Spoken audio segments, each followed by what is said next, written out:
সাম্প্রতিক আন্দোলনের পর ৫,০০০ টাকা ভাতা বাড়ানো হলেও তা প্রত্যাখ্যান করে ফের শাহবাগে সড়ক অবরোধ করেছে পোস্ট গ্রাজুয়েট প্রাইভেট ট্রেনের চিকিৎসকরা।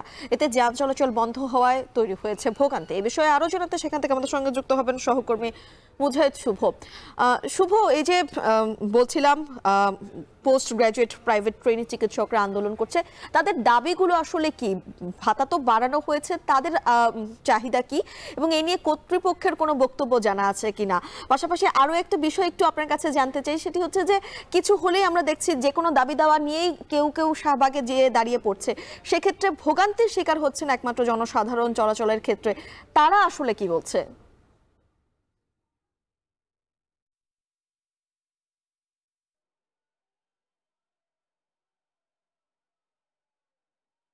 পোস্ট গ্র্যাজুয়েশন ট্রেনি যে চিকিৎসকরা আছে, আপনি জানেন যে প্রজ্ঞাপনের মাধ্যমে তাদের ভাতা ৫,০০০ টাকা বাড়িয়ে দেওয়া হয়েছে। এটি কয়েকদিন আগে সার্জিস আলম গত বিক্ষোভের সময় এই ইন্টারসেকশনে এসে যে দাবি বলে গিয়েছিলেন যে বৃহস্পতিবারের মধ্যে ৫,০০০ টাকা বাড়িয়ে দেবেন, সেটি কিন্তু আরও ২ দিন আগে সেটি বাড়ানো হয়েছে। কিন্তু তারপরেও কিন্তু তাদের যে আন্দোলন, সেই আন্দোলনটি কিন্তু কোনোভাবেই আসলে থামেনি, বরং এটি আরও বেশি জোরালো হয়েছে। আজকে আমরা দেখেছি যে আশেপাশের বিভিন্ন হাসপাতাল থেকে ট্রেনি যে চিকিৎসকরা আছেন তারা কিন্তু এসেছেন এবং গত দিনের থেকে বলা যায় যে দ্বিগুণ চিকিৎসকরা আসলে এখানে এসেছেন। তাদের দাবি যে বারবার তারা আসলে ৫,০০০ করে টাকা বাড়ানোর জন্য তারা বারবার আসলে রাস্তায় নামবেন না, তারা এক দফাতে আসলে ৫০,০০০ টাকা আসলে বাড়াতে চান। যদিও বাংলাদেশের কোনো আন্দোলনেই এরকম ভাতা বা কোনো বেতন একসঙ্গে দ্বিগুণ হয়ে যাওয়ার কোনো নজির কিন্তু আমরা দেখিনি।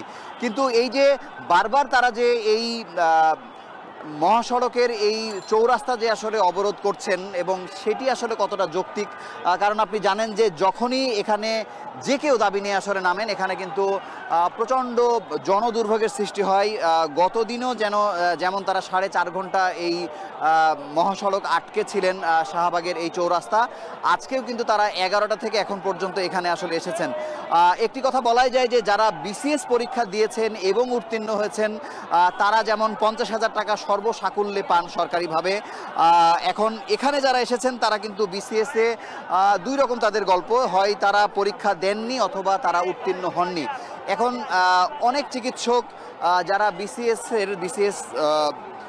বিসিএস যারা দিয়েছিলেন তারা হয়তো বলছেন যে দুটোই কেন আসলে ইকুয়ালি তারা আসলে ভাবছেন, কিন্তু তারপরেও আসলে কত টাকা আসলে বাড়ানো হবে। আমি যেটা খবর পেয়েছি যে স্বাস্থ্য মন্ত্রণালয়ে বিভিন্ন ঊর্ধ্বতন যারা আছেন তারা কিন্তু বসার চেষ্টা করেছেন, তারা ড্যাব, এনডিএফ এবং উপদেষ্টা অন্যান্য যারা আছেন, নাগরিক কমিটি, ছাত্রদের সাথে তারা কথা বলার চেষ্টা করছেন, কিন্তু এখন পর্যন্ত নতুন করে টাকা বাড়ানোর বা ভাতা বাড়ানোর তাদের কোনো ইচ্ছা তারা আসলে প্রকাশ করেননি। তারা চাচ্ছেন যে অন্য কোনোভাবে সমাধান করা যায় কিনা, কিন্তু এখানে যারা আসছেন তারা চাইছেন যে ৫০,০০০ টাকা না দেওয়া পর্যন্ত তারা আসলে এই রাজপথ ছাড়বেন না। এখন দেখা যাক আসলে সমস্যা কোন পথে সমাধান হতে পারে। তো এই ছিল এখানকার সবশেষ খবর। মিম, শাহবাগ থেকে সরাসরি যুক্ত হয়েছিলেন সহকর্মী মুজাহিদ শুভ।